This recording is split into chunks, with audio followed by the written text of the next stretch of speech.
Scotland qualified for Euro 2024 in impressive fashion, securing a spot over Norway. This achievement is remarkable considering Scotland's journey through the qualifiers, highlighted by a massive 2-0 victory over Spain. This win demonstrated the tactical prowess and resilience of Steve Clarke's side, solidifying their reputation as a formidable opponent, which we did not see versus Germany, but we were able to witness it against Switzerland. Here's how you can recreate Steve Clarke's Pendulum Tactics in FC24.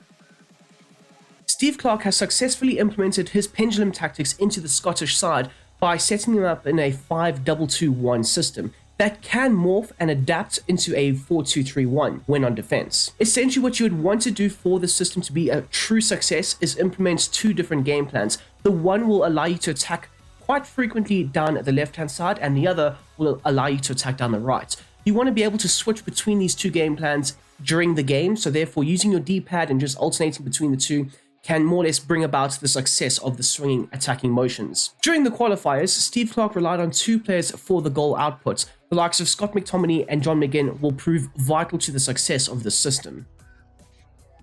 Scotland during the qualifiers were able to outwit a lot of their opponents, especially with this pendulum swinging system.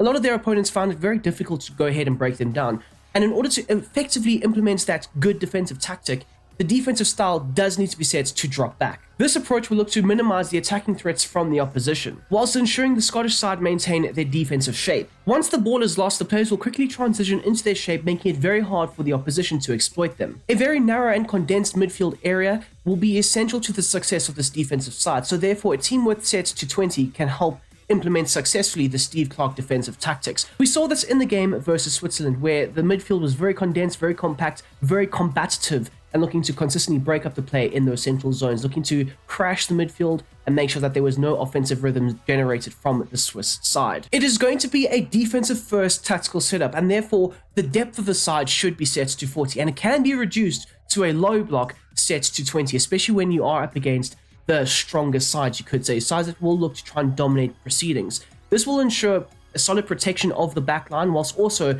making sure that players like McGregor and Gilmore, who do play in the midfield, don't advance too far up the pitch. The offensive build-up play for Scotland should be set to fast build-up. This will ensure that Scotland transition from defense to attack very quickly. This approach will also make sure that the wing-backs are very involved in the attacking play out wide, whilst you do tend to rely quite a bit on your front three players. This setting will prove to be crucial as Scotland don't tend to dominate possession and need to make the most of their attacking opportunities. The fast build-up approach paired up with the chance creation set to direct passing tends to work quite well, especially if you are trying to implement a counter-attacking based style of football. This approach will encourage both the wing-backs as well as the forward line to get into the attacking spaces and try and exploit the opposition. With this tactic in place, you can look to move the ball a lot quicker with the long ball pass, progressing it from back to front very quickly and very efficiently.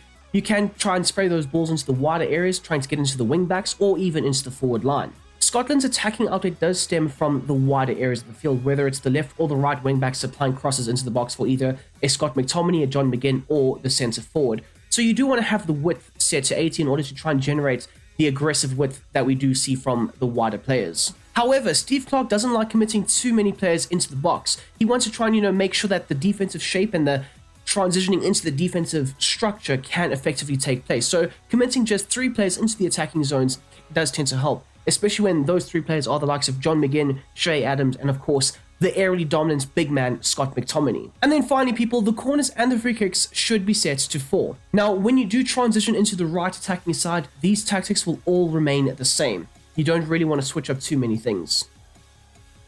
Taking a look at the individual player roles in the Steve Clarke pendulum system, starting off at the back with the goalkeeper, and Gunn will be set to cautious with crosses. He does tend to punch the ball a lot more than just catching it and making sure that he's alleviating the stress and the pressure on the back line, as well as I do see him as a bit more of a traditional based goalkeeper where he will look to stay on his line a lot more than run off of it. And occasionally he does tend to do that and cover for his back line when those, attacking balls are fired in behind your defensive line.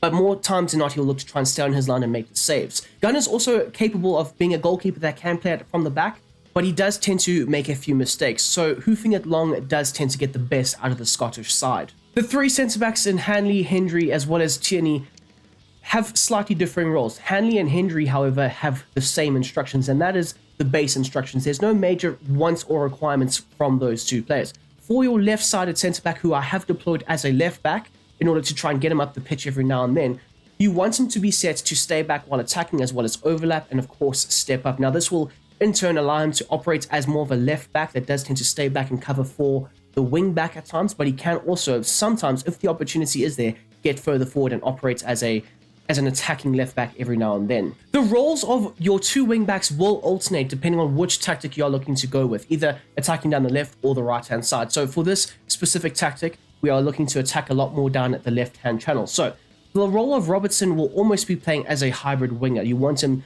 nice and high up the field, whipping in crosses, supplying attacking opportunities for the players in the box. So you want him to join the attack, have aggressive interceptions, overlap, and of course step up. Whereas the likes of Ralston in this role, a bit more of a reserved role you could say, but still will be able to offer an attacking output down the right hand side. So he'll maintain a balanced attacking support as well as normal interceptions, overlap, and then of course you also want him to step up. Now essentially what this will do is you will see that pendulum shift where Ralston will more or less act as just a normal right back, with Tierney acting as the left back, and of course Hanley and Hendry shifting over, taking up those, two centre back roles, and of course Robertson attacking as like I say, hybrid left winger. The two DMs in the side in McGregor and Gilmore. Now for game number 1 versus Germany, it was McTominay who would make those late runs from the midfield into the box and try and attack, and we saw that Germany cut them open like a hot knife through butter. So for the second game versus Switzerland, where the team looked a lot more defensively sound and solid, Gilmore came in and he was able to replicate that good box-to-box role without having to overly exploit the midfield zone. So for both Gilmore as well as McGregor, they'll have box-to-box roles, allowing them to attack on the odd occasion, but mainly looking to stay back and also try and cut out and intercept the passing lanes and angles in the central zones, looking to try and disturb the midfield rhythm from the opposition. The interception should be set to normal for both, as well as stick to position and cover the central zones. As you'll see here for Gilmore, he's got the same role and instructions as well, being very pivotal in trying to break up the play. The two most important players in the side, in John McGinn as well as Scott McTominay. Now, essentially, their roles also alternate depending on which side you are looking to attack down. So we'll start off with the role of John McGinn, and he'll be set to come back on defense as well as get into the box. It is pivotal that both of these players are attacking outlets in that final third, looking to land on the end of crosses or cutbacks and just be a thorn in the opposition side, especially when they are attacking. Now, for the role of John McGinn, I've set him to be playing as an attacking midfielder, more so this central attacking midfielder. It is important that you do give him for this specific set of instructions, especially when attacking down the left-hand side, that John McGinn has the central attacking midfielder role. This will allow him to operate more so in that central area of the park and give him the free roaming ability to be able to pick up passes and spaces and trying to exploit the opposition as much as possible with that free roaming role.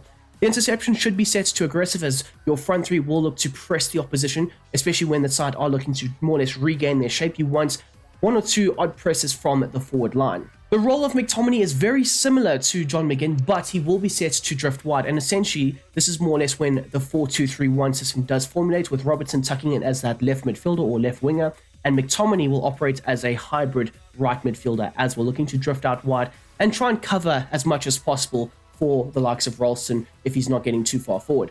So you want him to more or less operate from that wider right space, but also be able to attack at an angle and get into the box himself, as you do need his aerial height and ability in those central zones. And then finally, aggressive interception should be applied. Now, for the role of Shea Adams, or one of your strikers at least, what I noted was they are very good at holding up the play. They're very good at being target players, but at the same time, the striker does tend to drift as well as drop deep.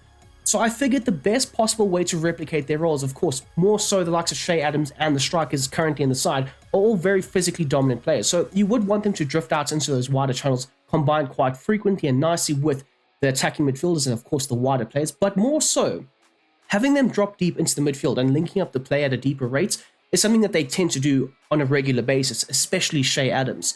So him playing as a false nine makes the most sense. It allows him to drop out of that centre forward role and vacate that space for either a McGinn or a McTominay to go ahead and attack in. Aggressive interception should be applied for well, like I say, your front three, sometimes even your front 4 or 5, and then finally come back on defense, and this will help him drop a bit deeper and compact in that defensive shape. So onto the other side, when attacking down the right-hand flank, this pendulum effect, you could say. The likes of Hendry, Ralston, McTominay, their roles will all change and shift, and accordingly so. Not to mention the likes of Tierney and Robertson, shifting back into that back 4 system. So Hendry will look to operate as a right back at times, not looking to get too far forward, but if the opportunity is there, he can look to exploit the space. paired up with Ralston being more of the attacker as well as more of the aggressor, playing almost as a hybrid right wing himself. Now, essentially, Tierney has now been changed from a left back into a left-sided centre back, and you want him to be set to the base set of instructions. And then for Robertson, just like with what we did with Ralston, he'll be set to having a balanced approach as well as normal interceptions. You don't want him overly aggressively pressing. You want him just to maintain a shape and sometimes, yes, attack down the left-hand side if the opportunity is there. Overlapping runs is a requirement. You want him hugging the touchlines, and then of course step up. So because we have shifted to mainly focusing our attacks down the right-hand side, Ralston will look to hug the touchline down the right flank, with the likes of McGinn looking to drift out to the left flank, especially with Robertson not consistently bombing down at that side. So he'll be set to having a drift wide approach for his natural positioning, whereas the role of McTominay now does change, and he'll look to attack the central zones a little bit more and have that free roaming role that we had for McGinn in the first place. And there we go, people. That is how I would successfully implement the pendulum swinging Scottish tactics into FC24. I really do hope you guys have enjoyed this video. If you don't mind smashing that like button, subscribing, and doing all that good stuff, as well as commenting down below what you would rank and rate this system out of. Me personally, I've had a lot of fun making it. I've had a lot of fun using it. It can be quite effective, so I am going to give it a very solid 7. And I'm only marking it down because the attacking outlet isn't always there. You are looking to defend more than what you are looking to attack, and you kind of do need to defend a lot more in order to invite that press and that pressure, so you can swiftly counterattack at times. And I don't overly enjoy playing counterattacking football, but in terms of working out, attacking down the left-hand side, then switching it and attacking down the right-hand side, it works so well. I would probably also say that Hendry isn't really suited for the system, but he can fulfill the role. And in real life, we do see him at times, doing his best as a fulfilling, or as a filling in right back, I should say. But you guys will have to let me know down below how you find the system. Could Scotland make it through to the knockout stages of Euro 2024? I guess only time will tell. As well as, if you don't mind, and you are interested, of course, only if you're interested. If you're not, that's fine. But we have started a Brom Squad Gaming Discord server where we chat everything football, Euros, Copa America, FC24 tactics. People have made FC24 tactics on the Discord. So if you would be interested in checking some of those things out, go ahead. The link will be down below in the description. Check it out and do all that good stuff. Anyways, until the next time, until the next one, which will be tomorrow, I hope you guys have a goddamn smashing day, and I'm out of here. Peace.